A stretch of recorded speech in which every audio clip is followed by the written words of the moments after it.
אז זהו, קודם כל ברוכים הבאים, אנחנו מתחילים באופן רשמי את המפגש שלנו. אנחנו מארחים את קווין טאצ'ר. קווין טאצ'ר ידוע גם בשמו טייטל קינג, הוא הבעלים והמייסד של חברת Independent טייטל קומפני. הוא גם סופר, הספרים שלו זכו 3 פעמים בתואר בסט סלר. הוא ספיקר, הוא גם מדבר, הוא מרצה בתחומים של נדל"ן, הוא חולק את הבמות עם הרבה אנשים הרבה ספיקרים מאוד מפורסמים, הן בתחום של מוטיבציה והן בתחום של נדל"ן. הוא מופיע בסקורים שונים גם וכפרשן גם בשעות החדשות, בפוקס ניוז וב-NBC. הוא והצוות שלו, זה סיפור מאוד מעניין, אם יהיה לנו זמן אני אבקש ממנו שבסוף השיעור יספר לנו על זה. הוא והצוות שלו עבדו יחד עם ה-FBI בגילוי שחיתויות והונאות נדל"ן. הם חשפו איך גונבים בתים שלמים. תחשבו שבתים שלמים, אנשים מגיעים ופתאום הבית לא רשום על שמם בכלל. זאת אומרת, זה לא לגנוב תכולת בית, זה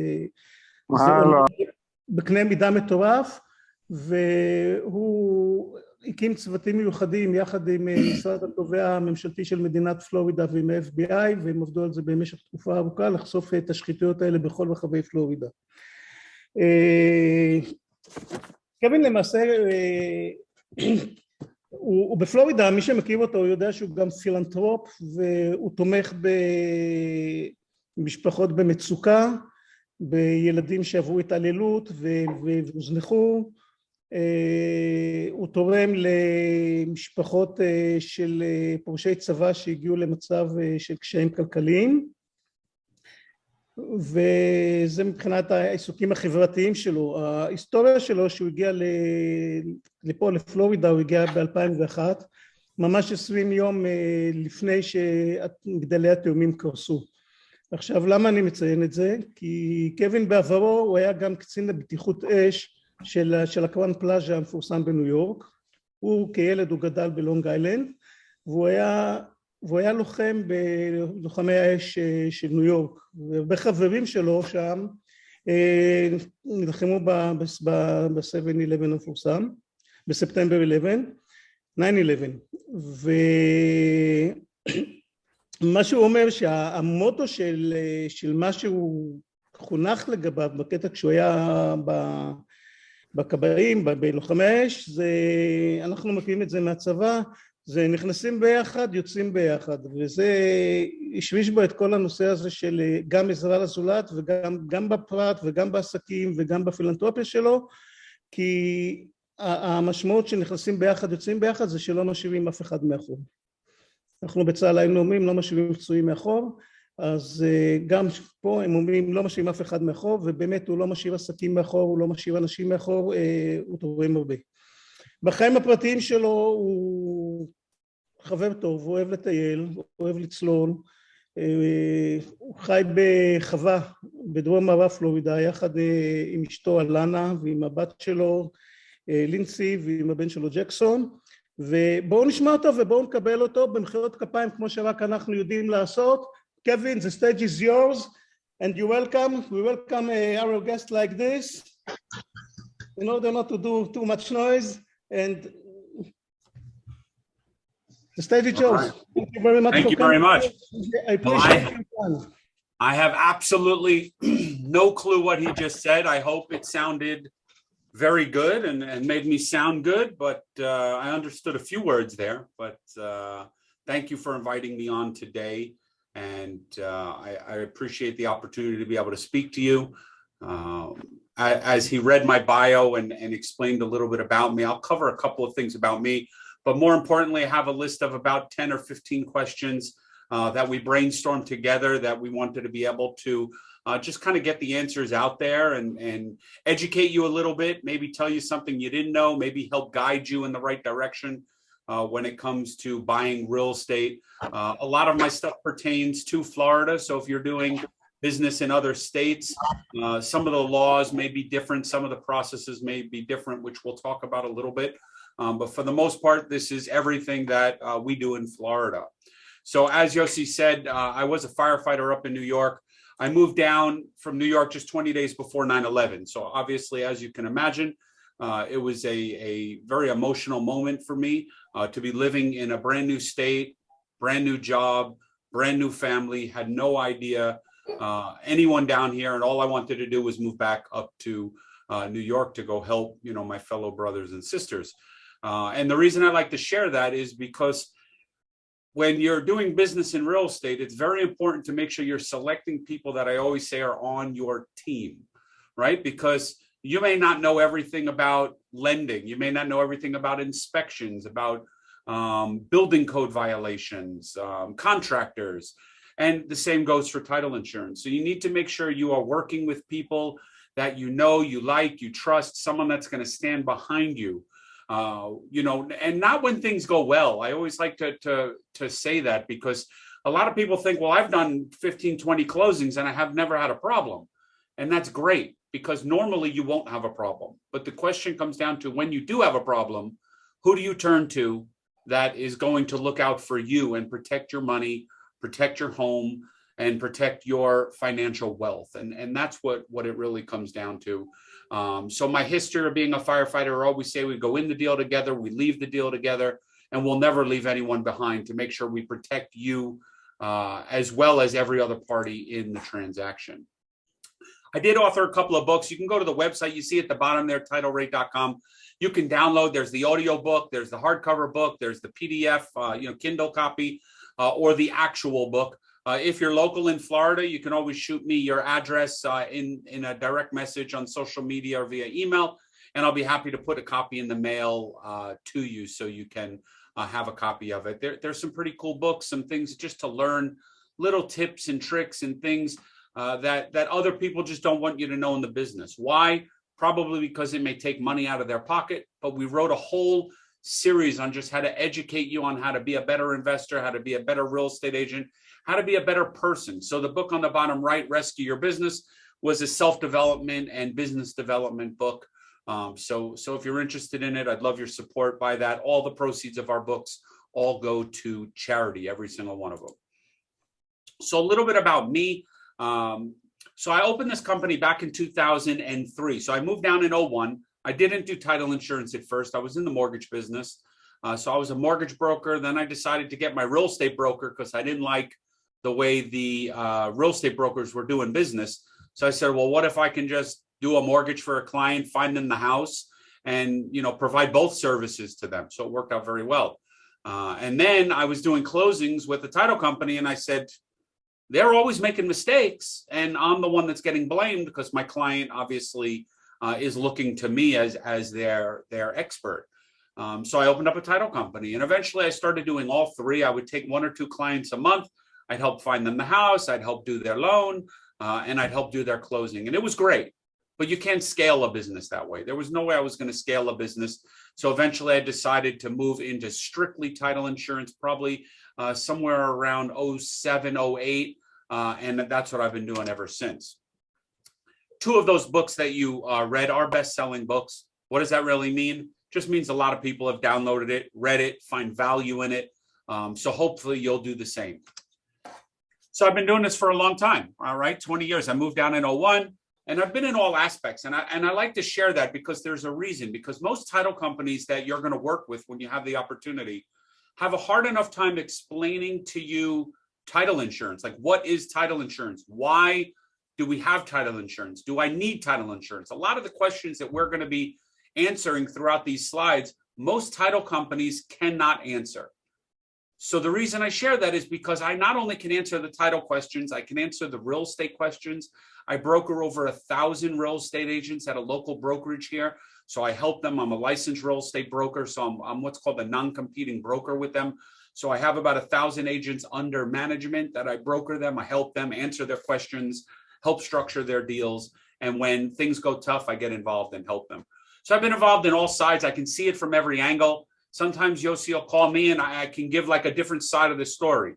How maybe a title company will look at it, but how does the investor look at it? What are we looking to accomplish in order to get across the finish line so you as the investor are getting paid, or you as the investor get to close on the home? So sometimes it takes us looking at things from a different perspective than just the title processor. And that's what you'll get by working with a company like us. I've built this agency up for a very long time, over a 7-figure company. Again, what does that mean for you? It just means I do a lot of closings. I've seen a lot of mistakes. I've seen a lot of things go good, and I've seen a lot of things go bad. So I have that experience.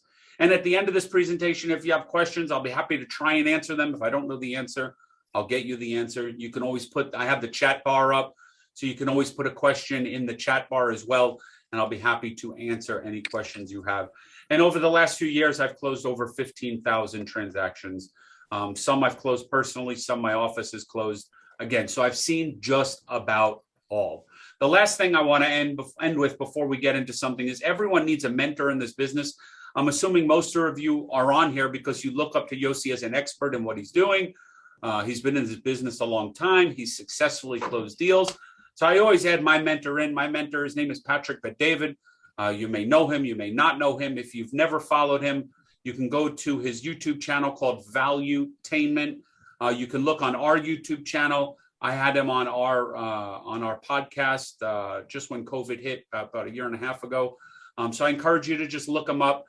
Great content, real deal stuff. If you're looking to build a business, you're looking to get motivated, you're looking to hear just about what's going on in the economy, both here and in other countries, it is a very, very good podcast and YouTube channel to watch.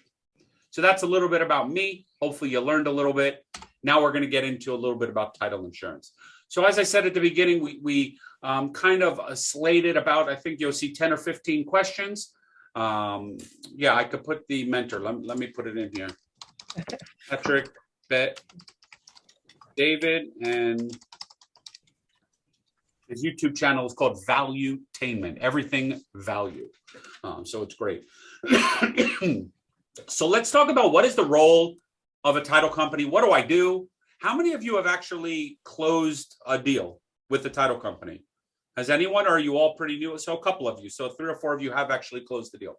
All right, so what is the role of a title company? So a title company has a couple of different roles, but most importantly, we are a third-party middle person to a transaction. So we don't represent the buyer, we don't represent the seller, the lender, the real estate agent. We are an unbiased third party here to simply get the deal across the finish line successfully, smoothly, with the least amount of errors and claims in the future as possible. So what do? We take in our contract. Obviously, you as an investor, you get a deal under contract. You're looking to buy a property, you'll send it over. And then we're going to run a number of different searches on the property to make sure you have what's called free, clear, and most importantly, marketable title. Now, what does that mean? We can close on any type of deal with an exception to the title insurance. But it's only marketable if it's totally clear and it can be sold without any problems. Marketable basically means that there are a lot of title companies and real estate attorneys that will not necessarily do the cleanest title search. They may be selling a property with underlying issues, but they're telling you we'll give you clear title because it's their opinion that it's not going to become an issue.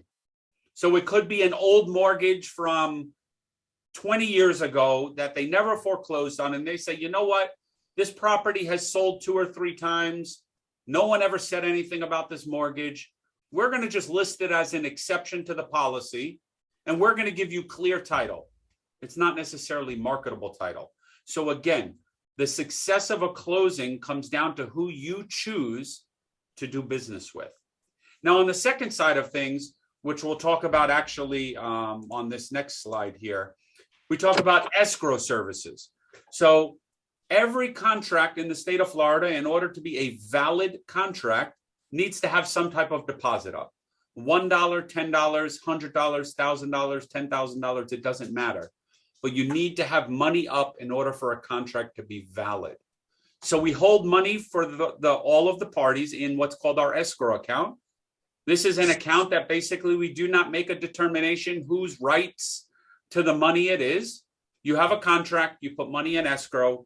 If one party doesn't perform on the contract, they'd have to go to court to sue in order to get that money back from the other party. So if you as a buyer put a deal under contract and you decide to cancel and the seller says, you know what, I'm going to sue you for your money, we are not allowed to release that money until buyer and seller both agree, or you go to court and you get a court order to release the money. And I tell you that because I'd like you to understand, again, who you put your money with matters most. So make sure whoever you put your money with, you know them, you like them, and you trust them. So after you put that money in escrow, you get that contract, we start managing that deal. We ultimately, obviously, close the transaction, and in the end, we issue what's called a title insurance policy. Now, title insurance in the state of Florida is going to be different than, let's say, health insurance, home insurance, life insurance, where you pay a continuous premium because they are covering future risk. So car insurance, they want to cover you just in case you don't get into an accident. But if you do get into an accident, you have insurance. So there's a risk that you get in your car and you drive to work or to school or wherever you go every day. Worst, you drive to the bar at the end of the night, and then you drive home when you shouldn't. You get into an accident, and now they have a claim. So they are insuring future risk. Health insurance, the same thing. They're giving you insurance for 20 or 30 years. They want to hope you don't get sick, but if you do, they have to pay out. But they can't see what's going to happen tomorrow, next year, next 5 or 10 years. With title insurance, it's different. Title insurance, we cover backwards. So we can see everything we are agreeing to give you insurance on. We'll talk a little bit about that on the next slide. So we are giving you insurance. So you pay for it one time and one time only. Now, how do you know what title insurance would cost, right? It's a very common question we hear. That website at the bottom, titlerate.com, you'll just simply go there. There's a button that says closing cost calculator. It's based on the purchase price of the property. So to give you an example, a $100,000 transaction is $575. If you go up to $200,000, we add another $500 to that. And then every $100,000 is another $500 up to $1 million. And then it goes down from there. So you can easily plug in your purchase price and it'll give you closing costs on both sides, which again, we'll talk about on another slide. What are some common closing costs that you'll see in a transaction? So what do? So you have a lot of title charges. You need to understand what to look for, who's paying for what in the contract, what are standard, reasonable, customary charges. So I'll start with number 4, which is title insurance. We just spoke about the cost. Typically, the buyer is going to pay title insurance unless you're in certain areas in Florida where the seller will pay. But how do you know who pays? It's dictated in the contract. So depending on how the contract is drafted, depending on which contract you use, which we'll talk about that in a few minutes, will determine who is going to pay for the title insurance. Could be the buyer, could be the seller. Recording fees is basically how the state of Florida collects their money. So the reason everyone moves to Florida is because we have no state income tax. Work more, earn more in the state of Florida, which is why everyone loves moving here. We don't take out any state income tax. Where we do collect our money for the state to fund our state is through the sale of real estate. So there's what's called documentary stamps. Typically, the seller is paying that. If you're getting a mortgage, then typically the buyer will pay the stamps on their mortgage.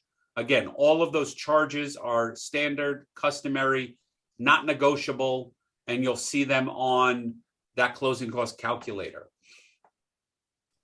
Lien search and title search are the two types of searches that we will basically pull on a standard real estate transaction. Now, lien search doesn't mean liens. And the reason I tell you that is because a lot of investors will call the title company and say, I need a lien search. You don't really need a lien search. You're looking for a title search. Title search is what is going to check the underlying history of the property. Everything that's recorded in public records here in the state of Florida, deeds, mortgages, divorces, judgments, bankruptcies, foreclosures, any type of contractor liens, all of that stuff is recorded in what's called the public records of the state of Florida. Every county has their own public record. It's something that we can see. You can pull it up. If you look at the public records of Florida, you'll be able to pull it up and look at it. That's called a title search. So we check the history of the property and we determine what issues are out there on the history of the property that could cause you a problem as a buyer or that need to be cleared as owning a property as a seller. Then we're going to pull what's called a lien search. Now, a lien search are not liens, which is weird. I know it sounds super weird. I don't understand it, but the American alphabet is weird too. So it's weird the way we have our language in Florida too. So many letters are way off. So, when we talk about a lien search, these are municipal issues. Municipal issues, I mean code enforcement, permitting issues, utility bill issues. So it could be the water bill to the house, could be tenant water, owner water. It's our job to determine what these issues are. The reason we order a lien search is you cannot see any of these issues in the public record. So if there's a code violation on the property, we can't see it. If there's a code notice of violation. So if code enforcement drove by your house today and said your grass is too high, you have 30 days to cut the grass or we're going to give you a $100 a day fine, you wouldn't see that anywhere except ordering this type of lien search with the state of Florida. And then again, there are standard costs for these. They're not negotiable costs. They are just whatever the municipality charges for the search. And then we pass that on to you. So if you run the quote, you'll see those charges. Those are not charges you can negotiate. But wait, there's more. So there is the closing fee. So what can you negotiate with a closing fee? A lot of times that's the only fee with a title company, unless they're charging what we call junk fees. So they may charge like FedEx fees, courier fees, wire fees, exam fees, doc prep fees. They're all negotiable. All of those fees are negotiable. If you pull a quote on our website for most likely you're going to do a cash closing, you'll see our closing fee is $495. Very, very reasonable within the industry. Actually, it's extremely low.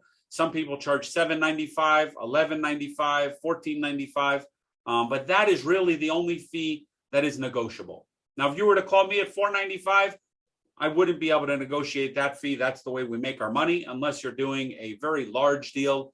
Maybe you're doing $1 million deal and we have a little bit of flexibility because the insurance is a little bit higher on those deals.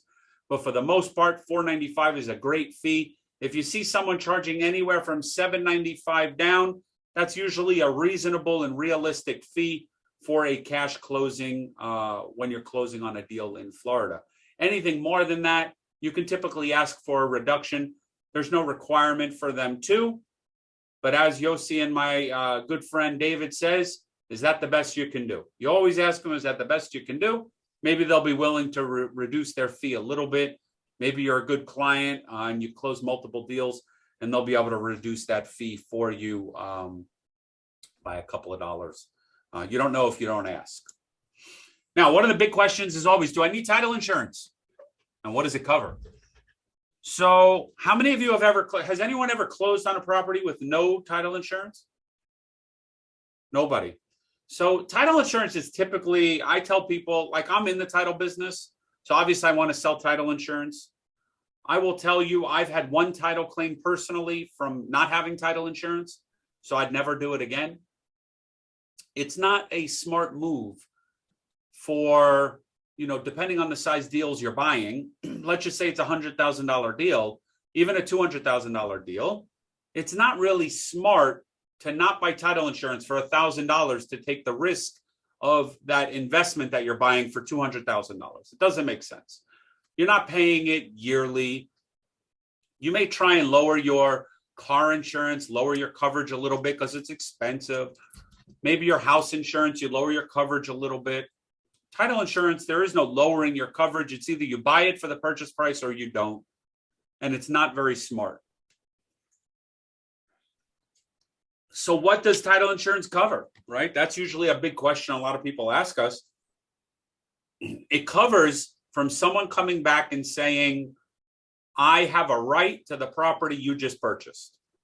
They could come back in 1 day, 6 months, 10 years.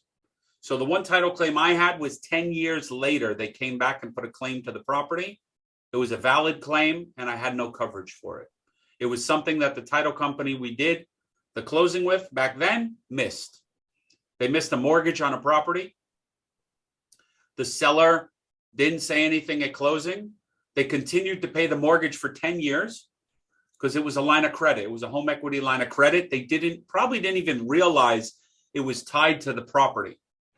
10 years later, the seller died, stopped paying the mortgage. Obviously, no one's going to pay it. And that mortgage was tied to the property that my family purchased. They now had a foreclosure case against us. So we had to negotiate a settlement, pay them off, and then eventually turn around and sell the property. So why do you need title insurance? Because it can come back years later to bite you. So what does it cover? Well, there's a perfect example. It covers a mortgage that may be missed. How about an heir to a property? So I'm working on a transaction for a friend of mine right now, $1.8 million purchase. There are 5 siblings.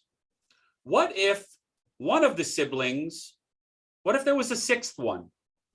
That everyone was like, well, it's not really our sibling. It was a adopted sibling, or my father wrote that sibling off years ago and hasn't spoken to them in years, so they don't have a right to this property. The question comes down to, do they legally have a right to the property? And can they come back and put a claim? Absolutely. Creditors can come back and put a judgment. If they have a judgment tied to the property, creditors can come back and file a claim against the property. I've seen properties where seller says there's no homeowners association. And all of a sudden, 5 years later, they come back and say there was a homeowners association. It was a small one, $500 a year instead of typically $400 or $500 a month. Oh, $500 a year times 5 years is still $2,500. So things can come back that can bite you on your investment. Another big one we see is where couples get a divorce. They sign a deed over to their spouse sells the property, and they come back and say, he was supposed to pay me off a settlement when he sold. I gave him the property, and in our marital agreement, it says he will pay me 1/3 of the profit of the sale, at which point he sells the property. But he's allowed to own the property. He's allowed to reside in the property, pay the expenses of the property. I am only entitled to money when he sells, but he sold it and didn't pay me. Did they have a claim against the property? Absolutely. So you can understand there are high risks, right? There are risks that will come up with how to close on a property. There are risks of people that will come back that were maybe entitled 2-3 deeds ago.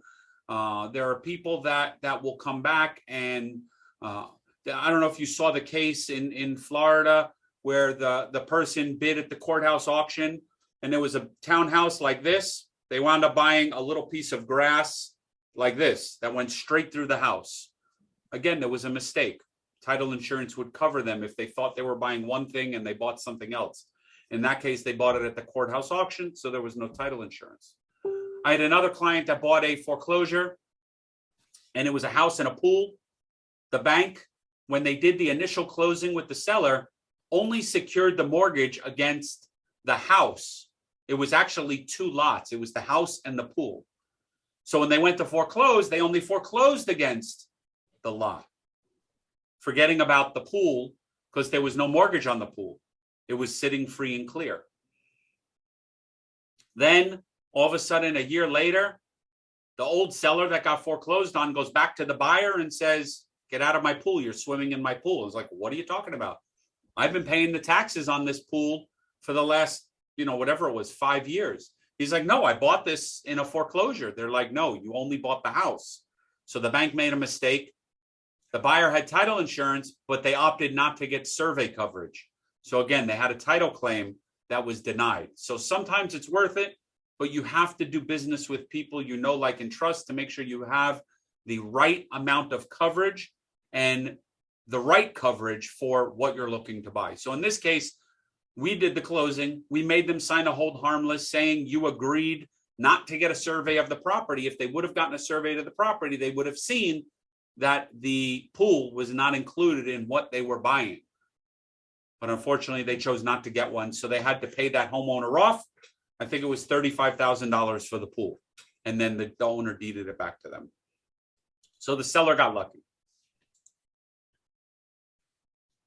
I see a question they're talking about redemptions. Are you talking about like IRS right of redemption? I don't know who asked that. Ronan, you can unmute yourself if you want, and you can ask. I don't know if you're talking about an IRS right of redemption. No IRS. For example, if I buy a house which was foreclosed, I bought from in an auction from foreclosure. And then the original owner has like 6 or 12 months to ask or to pay off the mortgage and the redemption. Yeah. So how do I protect it? You unfortunately, so that's a different beast of what I spoke about, where you're buying at the courthouse and you don't really have that right. Now, if you are buying at the courthouse in a foreclosure auction, there's no title insurance. If you're buying it from a bank that already foreclosed on the property, then you're getting clear title once that certificate was issued. I'm not 100% sure how long the right of redemption is at the courthouse. Different. What's that? It's different with each case. I mean, sometimes it's 6 months, sometimes it's 12 months, sometimes it's 4 months. When I see the mortgage, you don't have title insurance when you're buying at the courthouse, which is we don't do courthouse sales. And that would be part of the reason is we can't give you marketable title if you're buying at the courthouse and someone has the right to come back and reclaim that property. Now, the chances that someone will be able to, very, very slim. I've never really seen it. I've seen them come back. I believe they had, they come back and they have 72 hours or whatever the case may be. I've never seen someone come back 6 months, at least in Florida. So the law may be different in Florida. I don't know if that was in Florida. You see that? I've never seen it in Michigan. Yeah, I've never seen it in Florida on a foreclosure sale to have that kind of length. Usually once a certificate of title is issued, then you have clear title, except if you missed something in the exam. So that may be something outside of the state of Florida. Florida, I don't believe there is a foreclosed owner right of redemption for 6 months or 12 months that I've seen. Okay, so thank you. You're very welcome. So this question's a good one when we talk about, do I need to use an attorney? In some states, yes. In Florida, no. You do not need an attorney in Florida. Sometimes the attorneys cause more challenges in a transaction than just a title company. So what I like to say is a title company is we provide a service. We provide a service for all parties. When you hire a real estate attorney, sometimes they're representing one side or the other. So they're not really an unbiased third party to the transaction. So I like to keep the attorneys out of the transaction unless they're needed. If the attorney is needed, we obviously bring an attorney in and get them engaged in the transaction should it be needed to negotiate a dispute or something. So in Florida, you don't. I know somewhere like I'm from New York. In New York, there was an attorney and a title company. So title company would do the closing and the title insurance. The attorney would draft all the documents and represent the transaction. So again, you have to look at the state that you're looking to purchase in. But in Florida, you do not need a real estate attorney to close on property. So let's talk about chain of title. Chain of title is an important one, because a lot of times if you want to look to buy a property without title insurance, you need to know, like, what's a chain of title? How far back do I go? My thing I always say is, if you're looking to buy a property for $100,000 and title insurance is, $575, how much time do you have to spend to look back for 30 years? That's typically the root of title is 30 years. So how many hours are you going to spend to go down to the courthouse and search 30 years of history? Just pay me the $575. Let me do it and issue you a clear title policy. So we're typically looking back for 30 years. We're looking at all of the deeds in the history. So we look for different types of deeds, quitclaim deeds, warranty deeds, trustee deeds, certificate of title. We're looking at many different types of deeds, which we'll talk about on a later slide. We're looking at mortgages. So we look at mortgages when they're taken out and then mortgages when they're satisfied and or assigned. So it's almost like you think of a list and we have a checkbox that goes mortgage, assignment, satisfaction, we cross it off. Mortgage, Satisfaction, we cross it off. Oh, we have a mortgage. We don't see a satisfaction.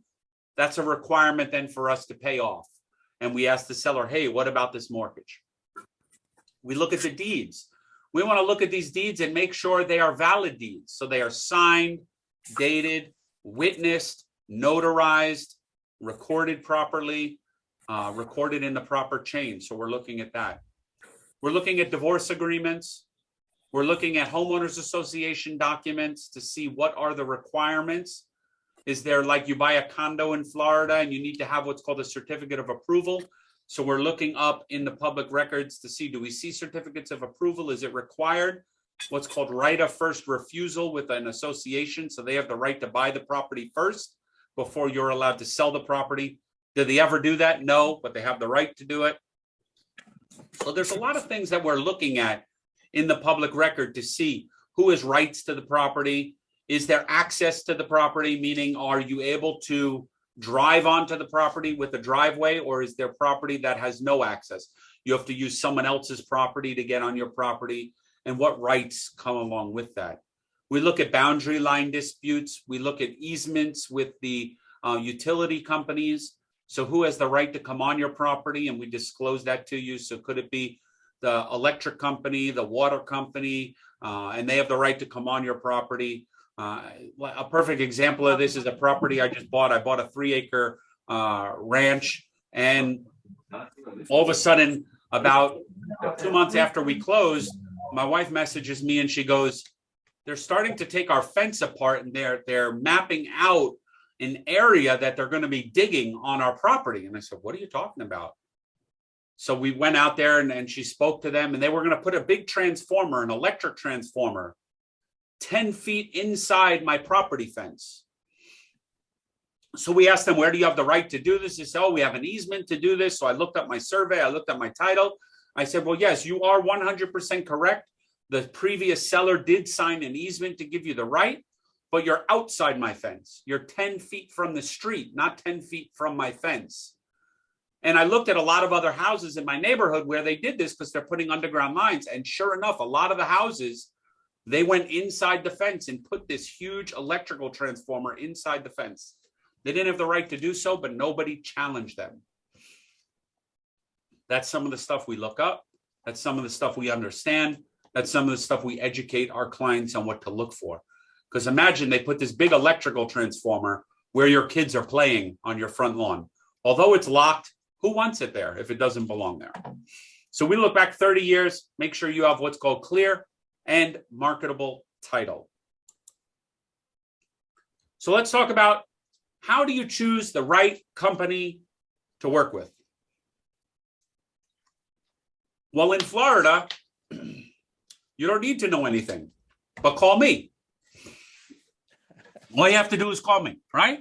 So you don't need to call anybody else. You call me because I've been around long enough, and Yossi told you to call me. So he won't give you a choice. If you're on this webinar and you don't use me in Florida, you're going to have to answer to him, not me.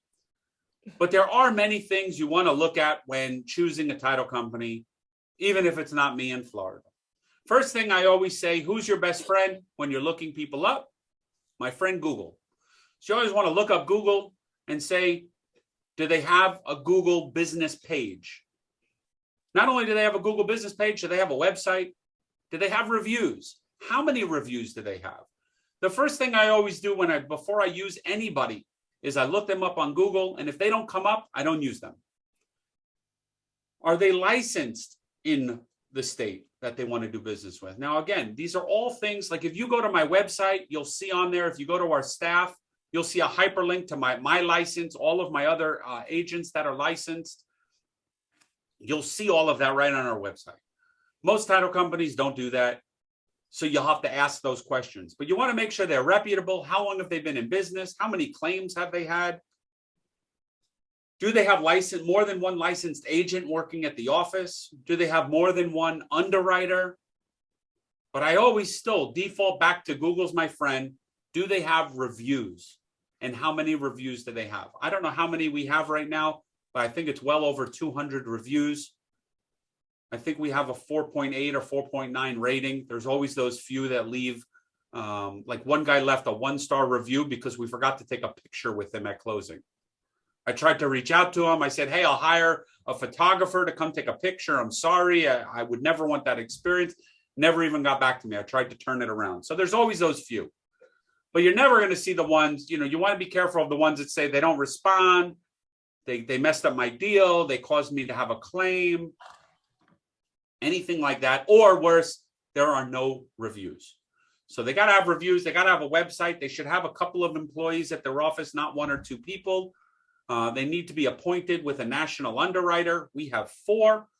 And then you look at can they talk about title, right? So you click through to our YouTube channel and you can see I have 200 videos on there, everything to do with real estate. So clearly we've been around a long time. We know what we're talking about. We're reputable. We have reviews.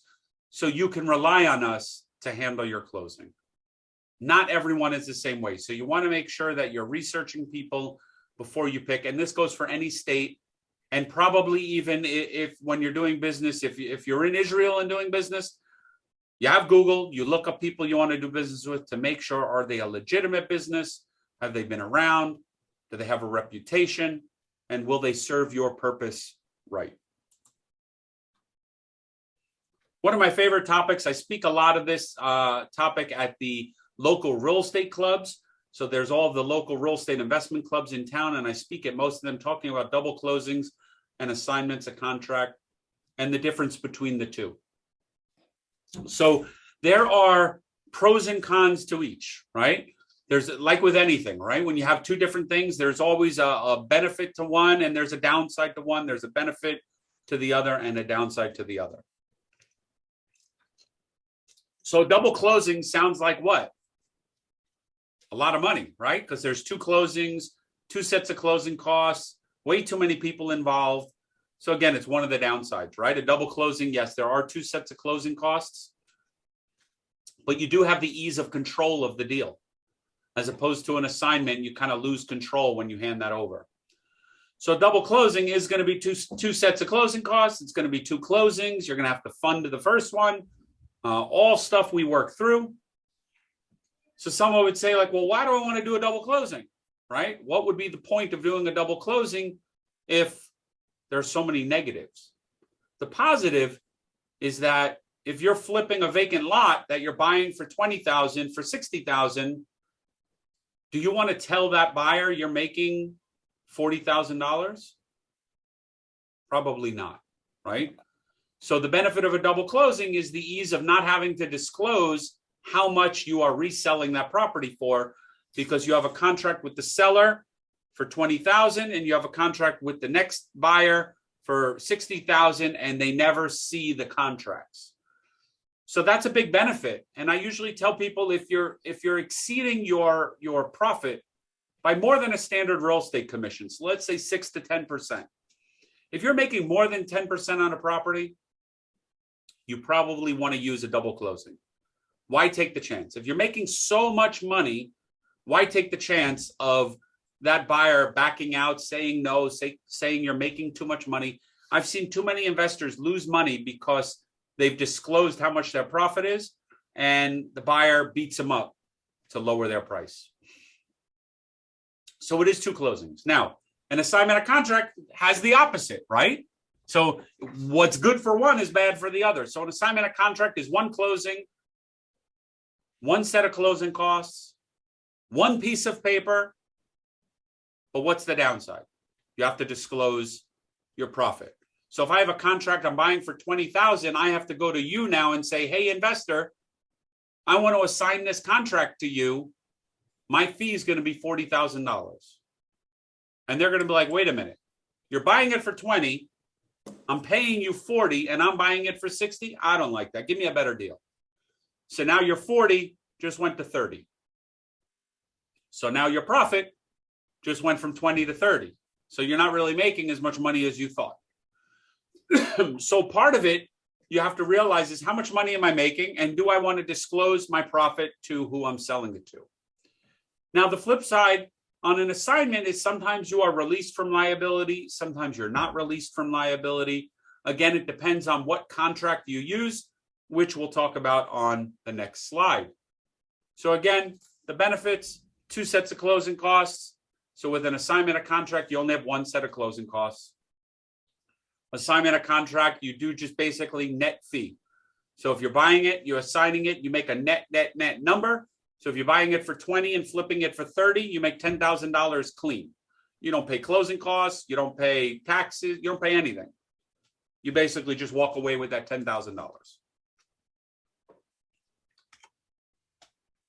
So now let's talk about what contract do we use? Common question. How many of you have taken YouTube University in real estate? Has anyone done that?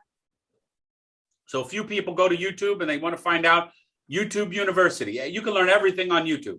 And the first thing you find is not a real estate mentor like Yossi that's in Florida where you're looking to invest. You find some public speaker in Montana who has never bought a house in his life. But yet he's going to teach you how to be a millionaire overnight with a 1-page contract that's probably as worthless as this sticky note. That's the problem, folks.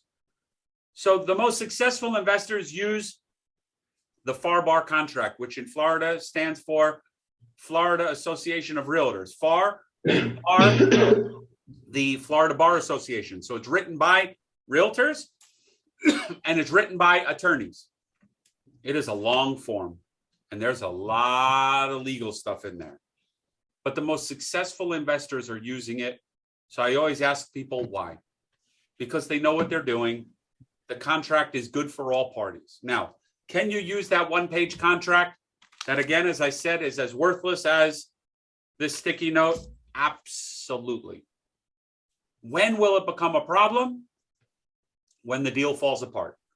When the deal falls apart, you may have a problem trying to enforce the laws in the state of Florida because the contract is from your mentor who's never closed on real estate, works out of Montana, and he says you can use this contract in all 50 states. There's a reason laws are written in certain states. There's Florida statutes, New York statutes, California statutes. So our contract is drafted based on the state of Florida. So I would highly recommend whatever state you're doing business in, you use the form that your state uses. Now, people always say, do I need to be a realtor to use the form? The answer is you don't have to, but you should be. Now, obviously, if you can't become a realtor, there are companies like in Florida, you can write down a company called Alta Star, A-L-T-A, Alta Star. I'll put it in the chat here so you can see it. Altastar.com. You can buy the license to be able to use the same contract the realtors use, and you will be perfectly fine. How do I know you need to be licensed to use it or you need to have a license to use it? Because I was speaking at one of the clubs that Yossi and I attend about the new contract when it came out. I think this was the maybe, what are we in 2022? Is probably maybe the 2018 contract. Yeah. And I handed out copies of it to everyone to look at. And not more than 2 or 3 days later, I get a call from the Florida Association of Realtors with a cease and desist letter that I'm not allowed to hand out their contract. I said, I just spoke about it. Because I gave out copies, I got in trouble. So you need to have a license in order to use it. So needless to say, whenever I do the contract class, I don't hand out copies anymore. I tell them they can download it from online. So you can get the contract on Google, but if you use it and you get caught and you don't have a license for it, shame on you. If you use it and never get caught, then that's up to you. But you can use the Florida land contract or the Florida FAR bar contract for residential purchase and sale, the as-is contract. You can use them, no problem. One of the questions people always ask me is, well, it's a long form, like it's 12 pages. How do I know how to fill it out? On our website, if you go about 3/4 of the way down the homepage, you'll see a button on there that says Smart Contracts. We have a 20-minute overlay how to fill out the contract properly. So you can just check out that video. It's 20 minutes. Literally on my screen, I have the contract and me speaking, going line by line by line by line on the contract. So all you simply do is follow along, fill in the blanks, and you've written a better contract than probably most real estate agents in Florida. Very, very easy. I made it as a resource for you.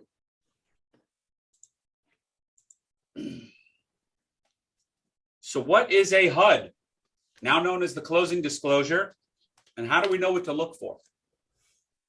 So on my YouTube channel, I do have a video talking about how to properly review a HUD, what to look for, the fees, the cost, line by line by line. If any of you want any of this content, you can always follow me on Instagram or Facebook is usually better, but just shoot me a DM and say, hey, send me that contract video. Hey, send me that closing disclosure video or a video on title searches, whatever you want to see. I'll send it to you. HUD was a form. It was a 2-page form that we use on cash closings. It's since changed to what's called a closing disclosure, but still on investment properties, we'll use a HUD form. It's a 2-page document that goes line by line on closing costs. All of the closing costs, who pays for what, whether they're prorations, they're closing costs to the buyer, closing costs to the seller. My video that I have is going to teach you on really the important things to look for. What we talked about earlier about the junk fees, what fees are out there that are junk fees that you don't want to have to pay. So if you can save a couple $100 here or there, you want to know what to look for. But most importantly, you want to make sure you're being charged properly. So many times I see they make a mistake and they charge a buyer something that the seller was supposed to pay for. They charge a seller something the buyer was, or they forgot to charge something.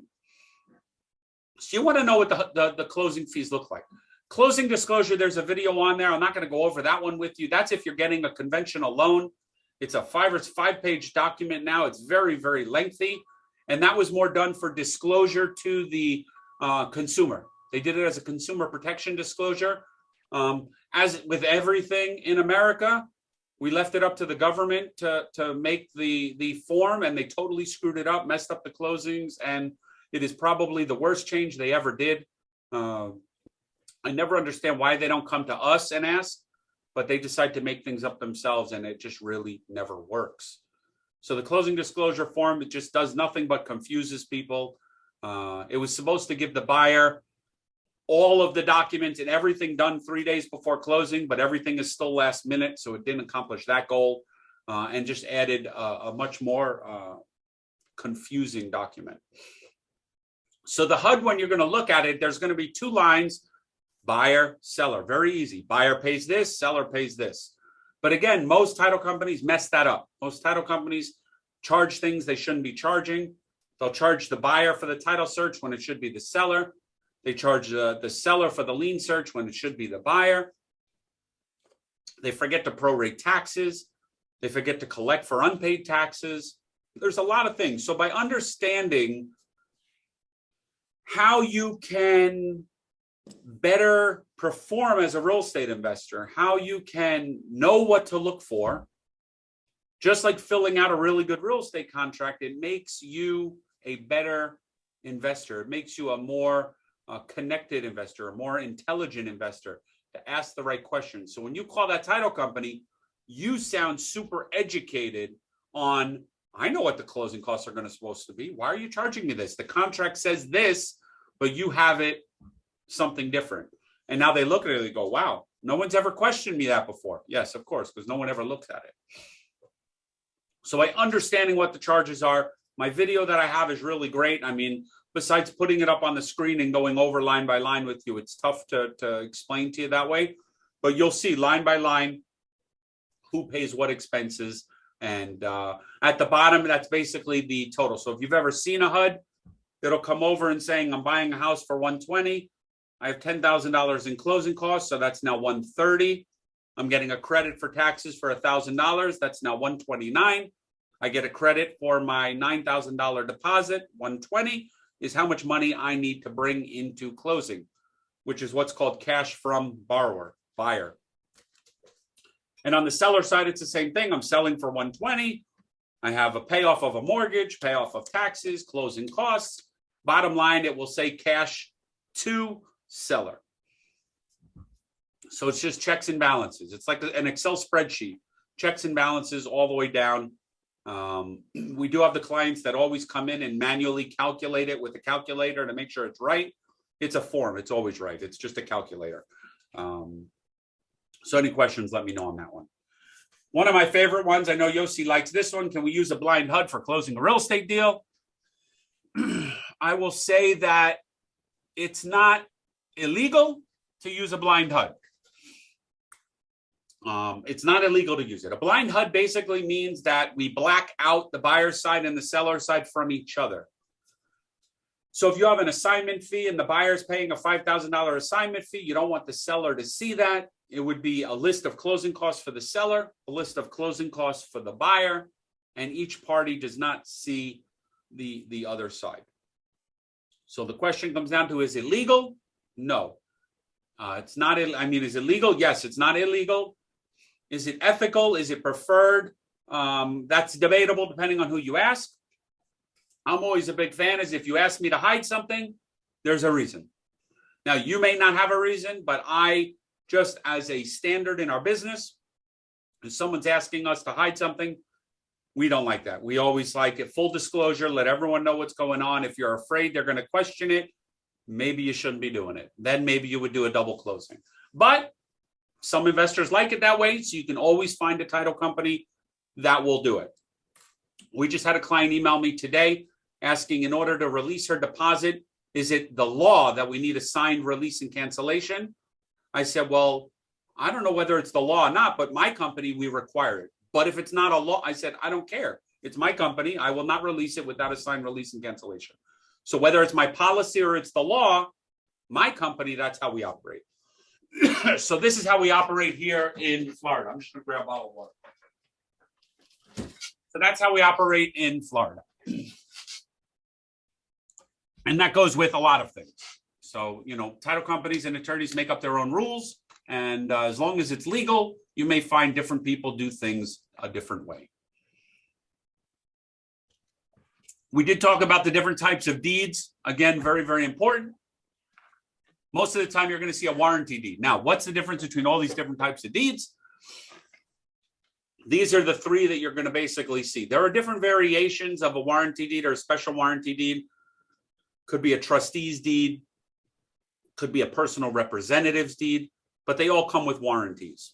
It's either warranties or no warranties. That's basically the difference. So the two different types of warranties are special warranty and warranty. Special warranty. So warranty deed is going to be when you live in the property. So I'm selling the house I live in. I'm giving you full warranty for the chain of title of the property. I own the property. I have the right to sell the property. And I agree to defend any claims against my property. Special warranty deed, you're typically going to see with a bank or a investment property. Basically means that I don't live in the property. I don't reside in the property. I'm only giving you warranties for what I know. And it's the same protection though. It's just about how it's defended. So if you do it via special warranty deed, typically they're only defending from the time they've owned the property. Where a warranty deed, they're required to defend all the way back in time. But again, this is why you buy title insurance. Title insurance will protect all of that. It's more if you didn't have title insurance where this would come into play, because as a special warranty deed, I'm saying, listen, I'm selling you this property, but I'm only agreeing to give you a warranty based on the time I've owned the property, not all the way back. And then quick claim deed is the one you see a lot. Basically means I'm giving you whatever I may have. There's no warranty. There's no guarantee. I could quick claim deed you the Brooklyn Bridge. I could quick claim deed you the White House. What value is that? Whatever value I may or may not have. So never do a quick claim deed unless you're willing to lose your money, right? So if you're willing to lose your money, do a quick claim deed, roll the dice, take your chances, but you just don't know what you're buying. We will not insure a quick claim deed. So it's kind of buyer beware. But if all of a sudden you're buying a lot and you find someone who says, hey, I'll sell you this lot. It's been in my family for years. I'll just do a quick claim deed right now. Give me $5,000. Let's move on. And you want to take the chance? Take the chance. But don't do it if you're afraid you're going to lose money. There's a reason we require warranty and special warranty deeds in order to close a transaction. And then my last slide, and then we'll open it up for questions. How do I fix a quick claim deed to a special warranty deed? The answer really is you're not going to fix it once you own it. Once you receive a quitclaim deed, you received whatever they gave you. There's no going back. Now, where do you have a problem with this? Is that if you come to me and you've received a property via quitclaim deed, I may have a problem insuring that quitclaim deed. I may say, so I'll give you a perfect example. We're doing a title claim right now. Was not generated from me, but it was a closing we did. So bear with me for a quick second. Husband and wife own a property. Wife passes away. Husband now owns the property. Elderly couple. Scam artist forges a deed from husband and wife. Now, where's the wife? She's already passed away. Fraudster deeds a property into his name. So now Mr. Investor owns a property, came to me to do a refinance. So he received the property via quitclaim deed from this couple. Our underwriter did the exam, didn't question the deed for whatever reason, the person that did the examination. We did a cash out refinance on the property. So we gave the guy $140,000 cash. He turned around, tried to sell the property. When he went to sell the property, we found out that he forged a quick satisfaction of that mortgage, trying to sell the property without the loan that we already gave him. So he was trying to double dip. He got the 140 and was trying to get another 140. We realized it, put a claim against, filed foreclosure, and actually found out that that quitclaim deed was fraud because one of the couples, the wife, was dead already. So it's a perfect example how a quitclaim deed should have raised a red flag, which it didn't in this case. Whoever did the exam at our national company, obviously now they're defending the claim. It was caused by them. They're stepping in and protecting our investor that lent this money. But anytime you hear quitclaim deed, just be scared. Do your due diligence. Investigate things a little bit more. When is a quitclaim deed typically should be used? Interfamily transfer. So elderly parent deeds a property to the children before they pass away to avoid probate. It's typically used that way, no problem. Divorce, spouse decides to take their name off a property. It's used, no problem. Putting a property into a revocable trust. Sometimes they'll take it for a quitclaim deed into their revocable trust. Again, not the best use, but you'll see it sometimes. So there are definitely times when people will use a quitclaim deed in order to transfer title. You just want to make sure, when is it? Is it the right time? Should they be doing it properly? And we move on from that point. So that was all of the questions that I had to answer. I did see here, so let me see HUD1 video. It's not on our website, but on our website, you can click through to our YouTube channel. And on our YouTube channel, you will see all of our videos, Title Tuesdays videos, and you will see one on there for the HUD1, and you'll see one on there for the closing disclosure, how to fill out the contract. It's all on our YouTube channel. If you can't find it, shoot me a DM on Facebook or Instagram or email, and then I will go through them, find it, and send it over to you if you can't find it. But there's so many cool videos on there. You'll be able to find it. It's not that tough. And then I had one other question there talking about FRPTA, I'm assuming. I have two questions, Kevin. First of all, thank you. It was really amazing. You're welcome. And every time I'm listening to you, I'm learning new things. But I have two questions at this moment. I think some people are getting confused with the word grant deed. With what? Grant deed. Can you type it? Is this the same? Like when you say grant deed, is it the same? You use a warranty deed? Yeah, I think a grant deed is going to be the same. We don't have them in Florida. Yeah, I know. Yeah, so it says a grant deed is an instrument conveys transfer property from one person or entity to another person. So I don't think there is no difference. I don't think there's a difference in Florida, grant deed versus a warranty deed. Let me look up though, just to verify. Well, you know, it's sometimes. So a grant deed is going to give you limited warranty. So it's like special warranty deed? Grant deed is a special warranty deed in Florida. Okay. In California, they use what's called the grant deed. In Michigan, it's called the covenant deed. So in Florida, a grant deed is a limited deed, special warranty deed is all a grant deed is in Florida.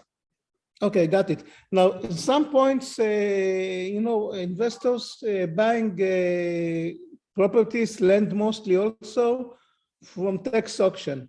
And then you have a tax deed. And the tax deed, as I know, it's like the quitclaim deed.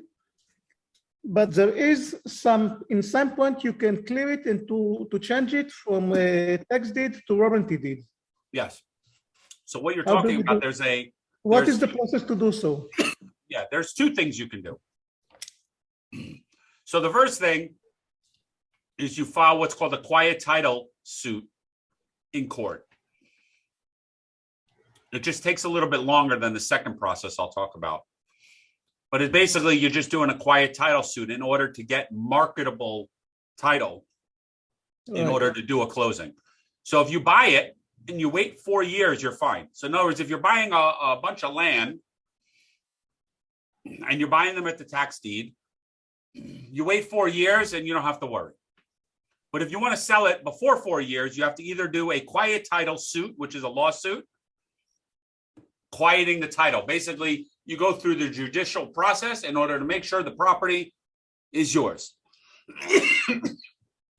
The second option is we do what's called the tax certificate.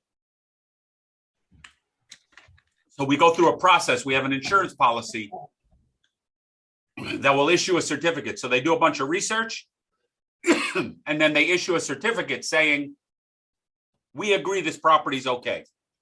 And then you can sell it. Both processes take the same. Cost-wise, same. Time-wise, obviously the judicial process going to court doing a quiet title is a little bit longer, but it's much better. So that's the difference of the two. So you're buying it. If you're looking to sell it within 4 years, we can absolutely do it. We either use the certificate to sell, the tax certificate, or we do a quiet title. Completely up to you which one you want to do. The difference, though, is that with the quiet title, you're delivering clear and marketable title to the buyer. With the tax deed certificate, you're only delivering clear title, not marketable title, because there's still that issue of the 4 years because we're only issuing a certificate. So I tell people, if you're buying at the auction and you're going to look to sell, do a quiet title. Start it right away as soon as you buy it. Do the quiet title if you're going to sell to a regular buyer. If you're going to sell to an investor, it may not matter. So you got to weigh your options. Yeah. Or call me and I'll walk you through it. Got it. One question here was talking about FIRPTA. The 15% FIRPTA. That's the foreign withholding, I'm assuming you're talking about? Yeah, when we're doing a selling of a property, usually some title company asks to hold the 15% of the profit for taxes. Yeah, so what you're talking about is FIRPTA, which is the foreign real estate tax withholding. What this basically means is that if you're a foreigner selling, the government says withhold 10 or 15% from the sale and send it into the government. And then you as a seller have to go back and get it back from them. Most title companies will not hold the money. They say, we're going to do it. We'll collect the 15%. We're going to send it into the state, to the federal government, and it's your problem. We don't. We work with FIRPTA specialists that will handle those closings. We first go through a analysis where you pay, I think it's $100 to go through an investigation, whether it's required or not. So like as a perfect example, if you're selling a property under $300,000 to a buyer that is going to live in the property, so let's say you own a family condo for the last 20 years you're going to sell it to a regular buyer, you're selling for $200,000. That buyer is going to buy it and live in it. You don't have to pay any tax. For FRIPTA, you have to pay tax, obviously, on your profits, you know, through your regular tax process. But as a foreigner, there's no withholding. If it's over $300,000, then there's guaranteed withholding. We just see how much. Our FRIPTA expert will then file the tax certificate. We'll apply for it on your behalf. We'll go to the federal government, find out how much is what needs to be remitted. We'll remit to them the amount they need, and then we'll give you back the difference if we withhold it. The difference is with FRIPTA is that some title companies, they refuse to hold it because there's liability with holding it. We will only hold it if you use our expert in order to handle the paperwork. Our expert will handle the paperwork. They will apply for the certificate, and we can hold that money indefinitely until the IRS gets back to us and says, you owe this amount. If you choose to use your own accountant, we will send the money direct to the IRS, and you have to get it back with your accountant. That's the only two differences. Most title companies don't want to get involved. We are FRIPTA experts. We actually have a video on FRIPTA too. You can look. There is a video on there. Our old manager that worked here, Mark, did a great video on foreign tax withholding and what the requirements are.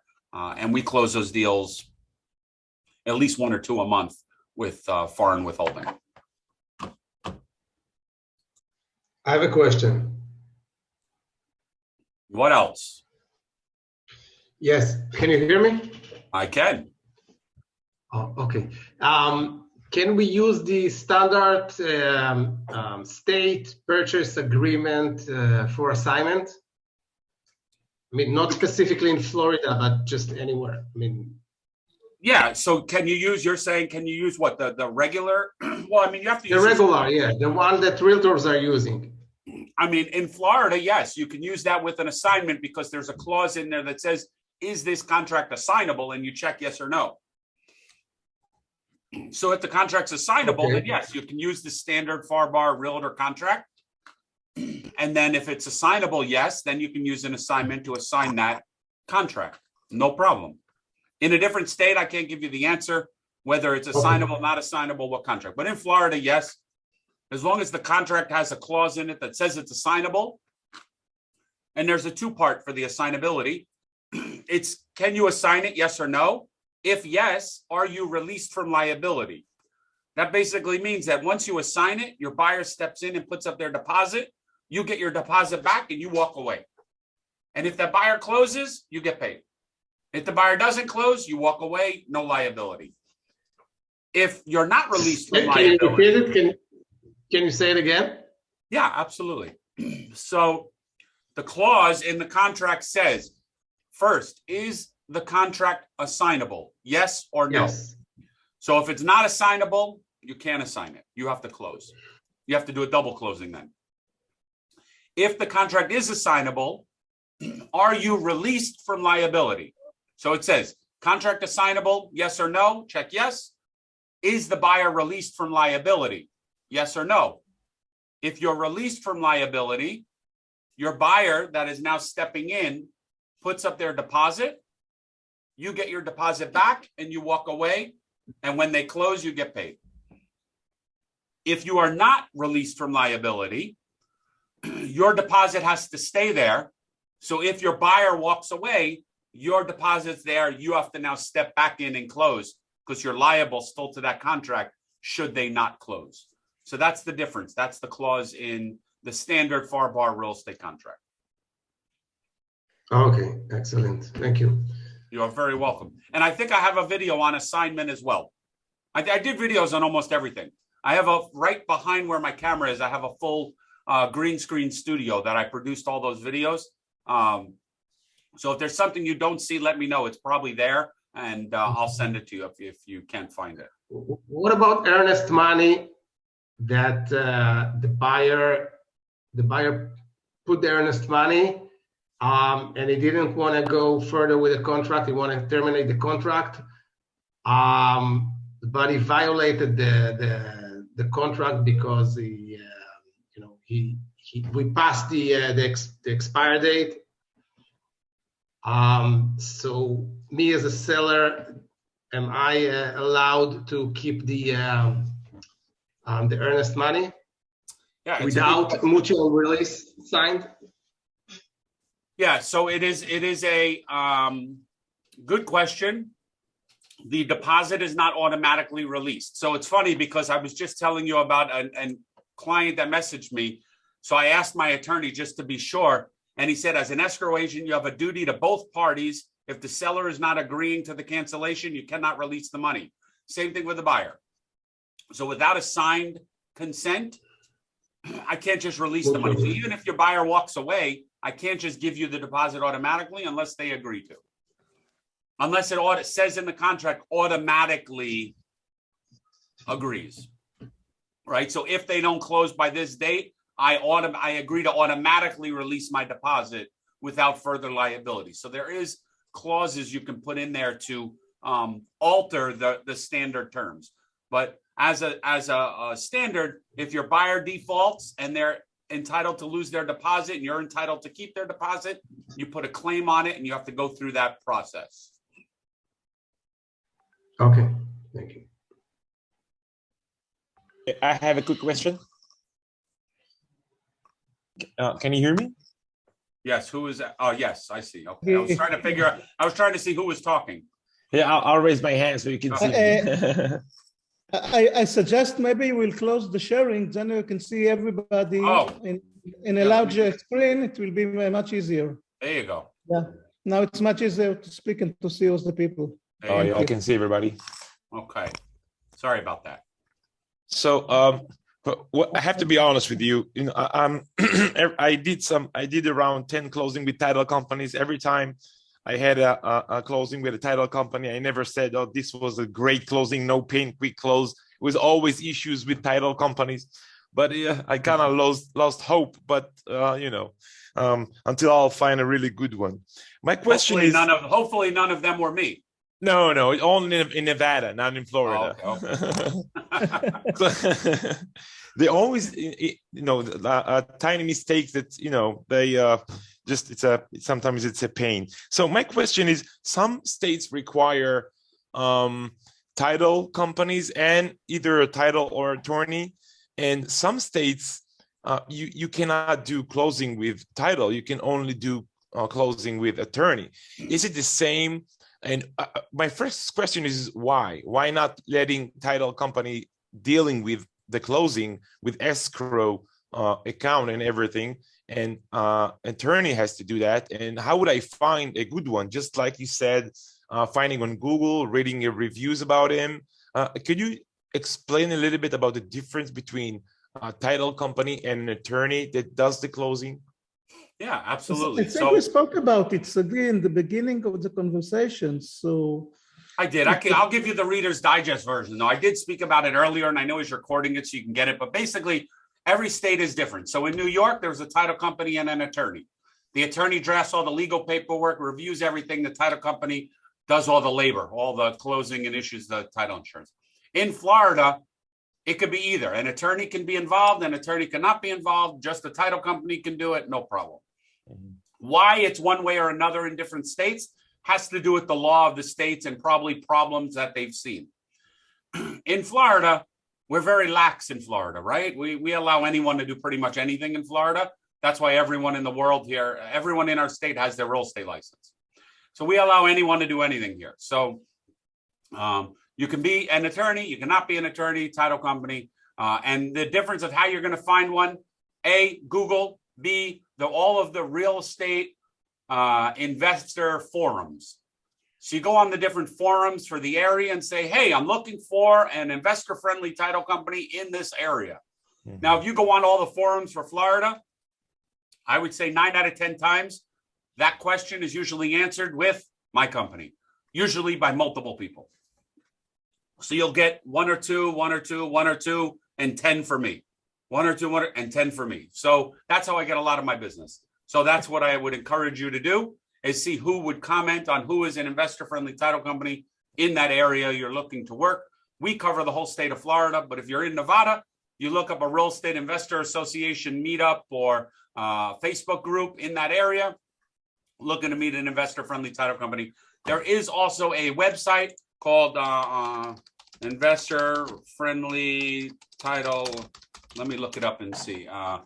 Investor-Friendly Title Company. I think it was called, I don't know, I'd have to find it. Oh, here, investorfriendlytitlecompanies.com. So I'll put that in the chat. So if you go there, here, I could even show you real quick so you can see. So here, investor-friendly title company. So here, if you were to select your state, you go down, they have a bunch of different ones, Florida. So you want to close in, where are we? We are in Southeast Florida, investor-friendly title company. There we are right here. So you see there's a bunch of them, right? So that's how you can find it. You can go back and look up Nevada too. If you said you want to find someone in Nevada, do they have one? Let's see, Nevada. And there you go. Las Vegas. The white state is only attorney, not title companies? Oh, I don't know. I didn't look at that. But here, investor friendly here, Premier American Title in Nevada. So that's, I would rely on this website because this is put together by investors that do lots of deals. Right. So why one's on here, I don't know, but I can tell you we don't pay for this and we're on it. So someone has put us on there and suggested us. So I guess they just don't have data in some states, maybe. I don't know. I don't know why one is on there or not on there. What else? Thank you. You're very welcome. Nothing? Nobody? Speak now. You know what? If you want 5 minutes, I'm sure that everybody wants to know how people stealing the houses, all houses, the frauds that you were working about, and it's better to just, it's crazy story. I'm sure they want to know something about it. I mean, it's honestly, I tell everyone it's better to just go look at the on my YouTube channel or on my website. I have a tab for NBC, so just so you can see it and then watch it, because it is pretty interesting. But I'll show you. So if you go here, let's see, where is it? Just so you can kind of see it. Is it articles or news? I forget where they put it now. Oh, here, featured on. So about us, featured on. Let's see. Of course, it's not going to work, right? There was an NBC tab somewhere, but I'm just trying to find it because that would be easier. So anyway, so okay, never mind. So here, so you see here all these videos on NBC. You can watch a lot of them.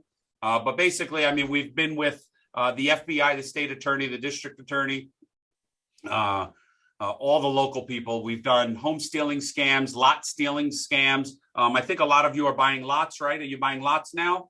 Yeah. So there was an interesting one. It was a lot stealing scam coming up. That was this one here.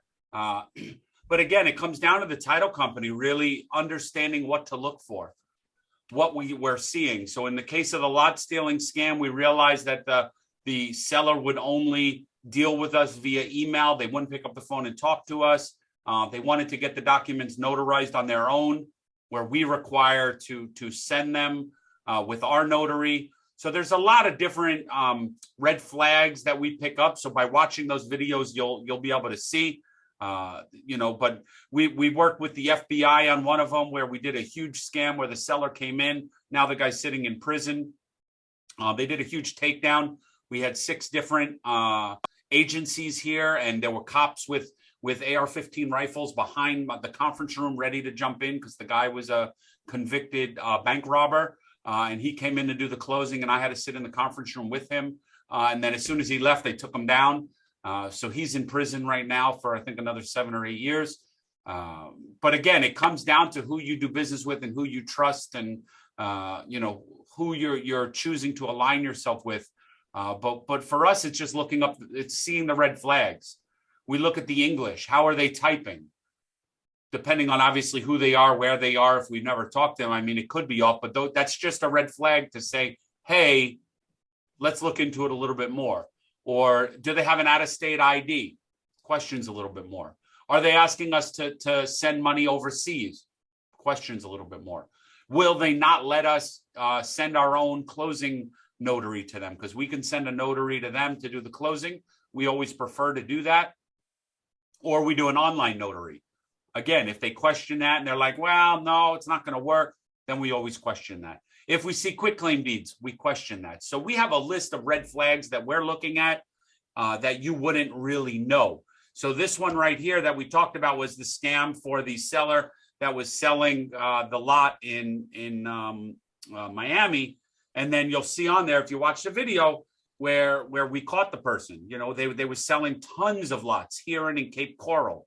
The same Texas ID, we just had about 15 of them. So the same guy was sending the same ID, just changing the name to meet the seller. So if the seller of the property was John Smith, he would create the ID to be John Smith. If the seller of the property was, Jane Smith, he'd create an ID, whatever the name of the owner of the property was that he was trying to sell, he would just change that on his Texas ID. And eventually, we did catch him. So that was an interesting one. Amazing. Well, you see them here. They're all on there. You can watch them. Each one is only about 3 or 4 minutes. They're all on NBC. And pretty cool. And then wire fraud's another big one, which we didn't really talk about. But especially if you're overseas, be careful who you're sending your money to. Look them up online and call them. So, a lot of times your email may get spoofed or hacked or whatever, and you think you're calling the title company, but you're really not.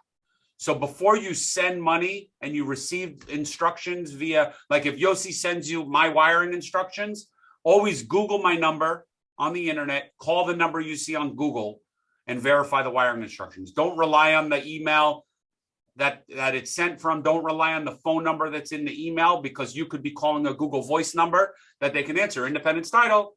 Oh, yes. Yeah, absolutely. That's the wiring instructions, because they're monitoring all of this every single day. They're watching. They see you're getting ready to wire money, and now you just lost everything and you have no coverage. So, usually what we are doing, we are sending the transfer as a attachment PDF, and we don't put all the details on the PDF, and then to complete and to finish the transaction or the details, you're doing it by phone. Right. So yeah, two-step verification. You can protect yourself from those things. Correct. Two-step verification, but very important though, just to add one step to that, is before you call to verify, don't call and verify the number that's in the wiring instructions, unless you know who it is. Look them up online. So independently obtain the number of the title company. If it matches, call them. You're pretty good. You're good to go. Yeah. Because that's what they do, right? They'll send fake wiring instructions. It'll look totally legit. Fake number, fake everything. You call and then they know you're doing a deal. So always independently call and verify with your own number. Do your own research, and you'll be fine. Yeah. You have questions about the notary assignment? Who? There is something that about notary assignment in internet assignments that you can add. I don't know. I don't understand. Yeah, not all the companies are doing from far away notary identification and to make the closing by notary. Oh yeah, so that's all we use as a notary. So we can do online, very similar to a Zoom like this. The only challenge is it has to be a U.S. citizen. So we can do the closing. It would be hard if you were the seller, but if you're buying a property and the seller is in Texas, we can do a video closing just like this and notarize. Again, not all title companies will do it. We can do it. The challenge you have is if you're a foreigner selling, is you'll have to get it signed at the consulate. But what we do is we'll send you the deed well ahead of time, say, hey, get this done, DHL it back so we have it. We'll hold it in escrow. So as soon as we're ready, you'll sign everything else via DocuSign, and then we'll have the original deed, no problem. So we specialize in foreign closings with people that are in other countries, deployed in the military in other countries. So it's not a problem with us. A lot of title companies won't do it. I had a friend called me yesterday. He's like, his friend's a federal agent, just got deployed to Ukraine the other day, and he's got to close on a deal on Friday. He didn't even know how to do it. I said, very easy. Do the online notary system for a power of attorney and have someone sign here for him as power of attorney. Nice and smooth, no problem, easy. So a lot of them just don't know. They're not familiar with it. They're used to the face-to-face stuff. But we've been doing online closings since 2018, so it's no problem for us. So Israeli can do it from Israel without running to a local notary? And If do you it have with the system, and then he sent the original with FedEx or something like this? There are ways. So it depends on who they are. If you know them, there's just different requirements. But typically the way it's done with someone who is not a U.S. citizen and you do not have credit history here, because what happens is our online notary system, when we come into a Zoom like this, is we're asking you 3 or 4 questions that are tied to your credit history.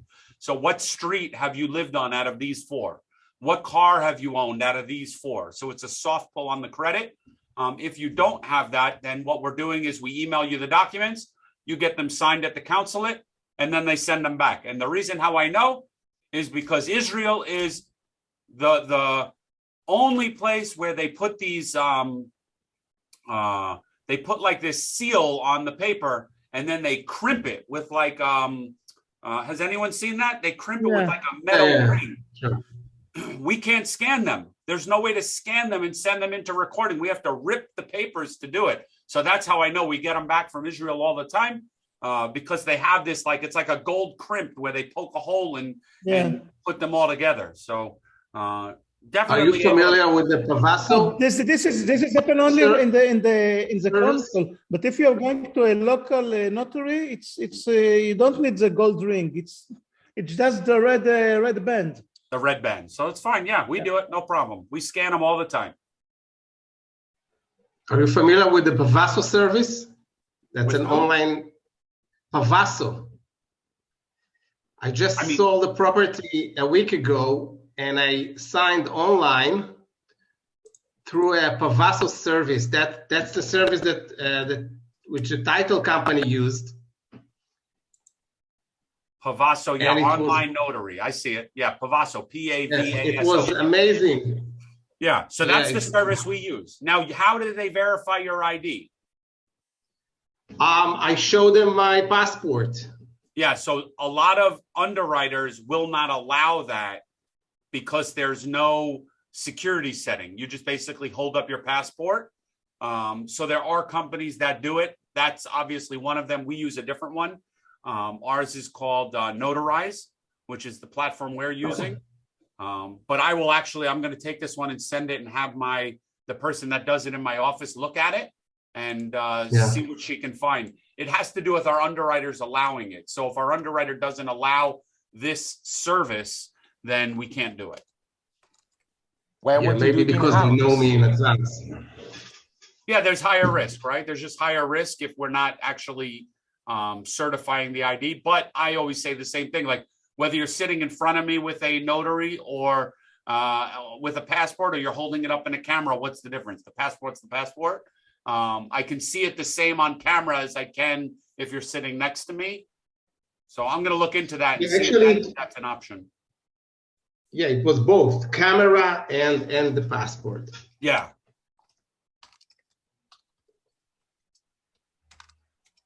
Hey. What else?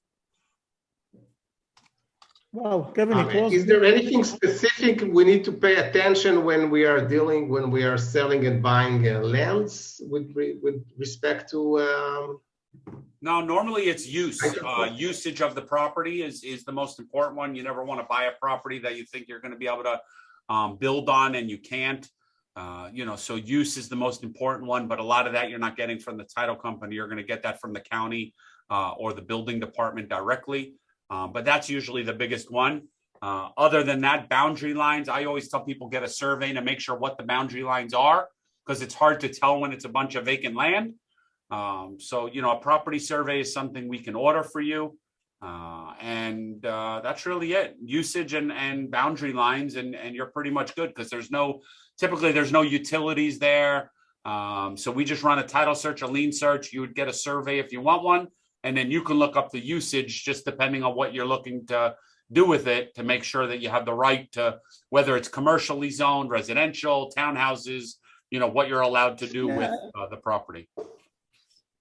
And most of the times there are even no mortgage there, because, you know, banks don't give mortgage for a vacant lot.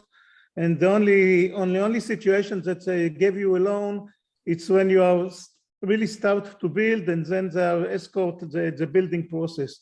So most of the vacant land that you will look for, there won't be any mortgage on the lots. So it's make the search much easier in that case. Yep. Kevin, most of double close you see is me as the buyer or seller, I pay both closing costs, or usually it's, you know, it's the seller pays the one closing and the buyer pays the other closing costs. I mean, we see it all different ways. So sometimes we'll see what's called the net contract, meaning you as the end buyer. So not the seller, not the middle person, but you as the end buyer pay all closing costs from all ends. So it's a net contract to the middle investor. Some people pay for you know, one party or another. It's whatever's negotiated. Customary, seller on the first closing pays customary seller closing. Buyer pays customary, and on the second closing, the seller, which now was the original buyer, pays customary seller costs, and then the buyer pays customary buyer costs. That's typically how we see it. It depends on the contract that you're doing. Sometimes when you want to take the deal, we are suggesting to the seller that we will take the cost of title on us, and then we are paid. When we're selling, we try to throw it to the buyer. To the buyer. And then we ask him to pay it. If he refuses, we negotiate it in order to close the deal, because we want to do our profit. We have enough margin to speak about it, and sometimes we can throw all the closing costs to the buyer. Sometimes we are agree of 50-50, and sometimes we say, okay, you will pay our share, you will pay your share, and that's it. So it's not complicated. It's very simple, but everything is not complicated at all. It's just a matter of knowing the contract and what you pay and where. So, yeah. Okay, Kevin, it was amazing. Really, thank you. You're very welcome. My pleasure. And listen, I'm an open book, so you guys can connect with me on Facebook, Instagram, whatever you want, and ask me any questions. And if you need a video that you can't find on the YouTube, let me know. I'll send it over to you. And then any follow-up, just you can email me, you can call me, no problem. Thank you very much. Thank you very, very much. It was amazing. How do we say thank you? Clapping hands. You know, I don't know how to say you're welcome, everybody, clapping hands. Thank you. You know, when you do it like this, it's a lot of noise. So clapping no. Okay, Kevin, thank you very much. Are you here? Will I see you tomorrow night? I'll try to get you to get tomorrow night also. Yeah.